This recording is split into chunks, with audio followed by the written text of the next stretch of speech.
وعلیکم ورحمۃ اللہ وبرکاتہ۔ حامد و مصلی اما بعد، سامعین کرام، 4 حدیثیں ایسی ہیں کہ جس کو آدمی سمجھ لے اور اس پر عمل کر لے تو اس کا کیریکٹر، اس کا کردار اور اس کا ادب بہت ہی بہترین ہو جائے گا۔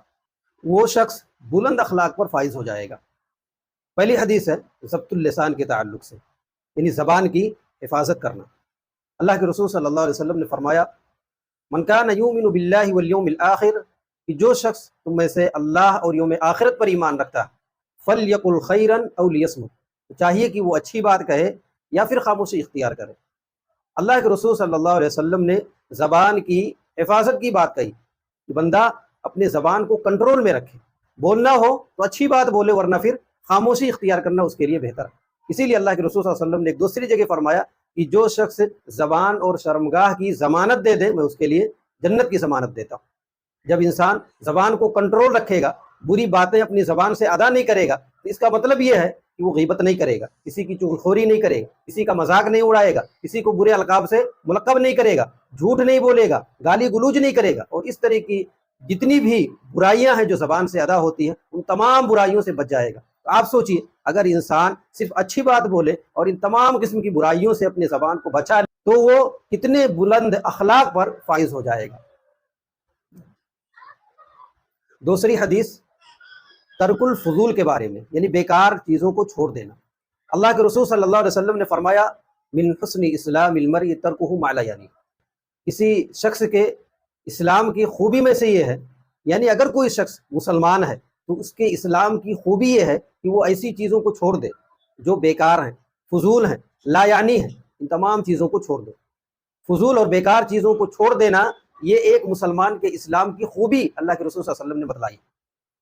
علامہ ابن القیم رحمۃ اللہ علیہ نے لکھا ہے کہ اللہ کے رسول صلی اللہ علیہ وسلم نے اس ایک کلمے میں پورے تقوی کو جمع کر دیا۔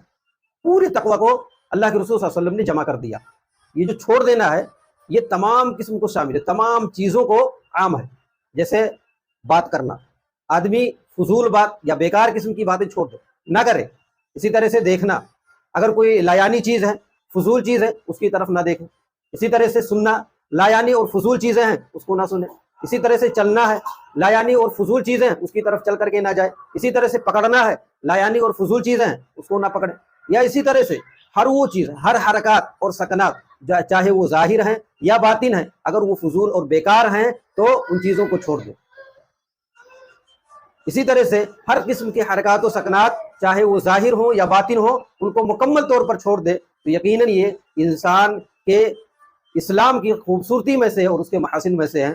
اور انسان اگر اس پر عمل کر لے تو آپ سوچو وہ اخلاق کے کتنے بلند مقام پر فائز ہو جائے گا۔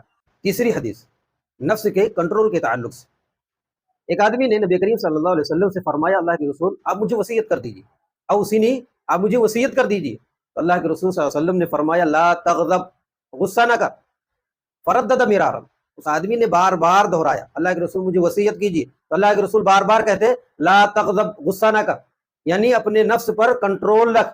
آپ سوچو، اللہ کے رسول صلی اللہ علیہ وسلم نے غصہ نہ کرنے کی بار بار تلقین کی۔ اس کا مطلب یہ ہے کہ اگر آدمی غصہ کرتا ہے، اپنے نفس پر کنٹرول نہیں رکھ پاتا ہے، اس کو وہ کھو بیٹھتا ہے، تو آپ سوچئے اس کا کتنا بڑا نقصان ہو جاتا ہے۔ بسا اوقات دوسرے سے لڑائی کر لیتا ہے، غصے کی وجہ سے تعلقات اس کے ختم ہو جاتے ہیں، جو اچھے برتاؤ تھے اور اچھے ویوہار تھے دوسرے کے ساتھ، وہ سارے تعلقات اس کے ختم ہو جاتے ہیں۔ اسی طرح سے بسا اوقات آدمی غصے کی وجہ سے اپنی بیوی کو طلاق دے دیتا ہے، پوری ازدواجی زندگی برباد کر لیتا ہے، پورے رشتے توڑ دیتا ہے۔ غصے ہی کی وجہ سے آدمی قیمتی سے قیمتی سامان کو توڑ دیتا ہے اور اس کو بیکار و ضائع کر دیتا ہے۔ تو اللہ کے رسول صلی اللہ علیہ وسلم نے وصیت کی کہ اپنے نفس پر کنٹرول رکھو تو یقیناً آپ کو غصہ بھی نہیں آئے گا اور بھی دیگر نقصانات سے بچ جاؤ گے۔ تو جو آدمی اس پر عمل کر لے، یعنی اپنے نفس پر کنٹرول کر لے گیا، تو یقیناً وہ بھی بلند اخلاق پر فائز ہو جائے گا۔ چوتھی حدیث سلامت القلب، دل کو بالکل صاف ستھرا رکھے۔ کس سے صاف ستھرا رکھے؟ اپنے بھائی سے حسد نہ کرے، یعنی حسد سے دل کو صحیح سالم رکھے، بغض نہ رکھے، کینہ کپٹ نہ رکھے، بدگمانی نہ رکھے، یا اس طرح کی جتنی بھی چیزیں ہیں جو دلی طور پر انسان اپنے بھائی سے، اپنے مسلمان بھائی سے انجام دیتا ہے، اس سے وہ اپنے دل کو پاک صاف رکھے۔ اللہ کے رسول صلی اللہ علیہ وسلم نے فرمایا، لا یؤمن احدکم حتی یحب لاخیہ ما یحب لنفسہ، کہ تم میں سے کوئی شخص مومن ہو ہی نہیں سکتا یہاں تک کہ وہ اپنے بھائی کے لیے وہی پسند کرے جو اپنے لیے پسند کرتا ہے۔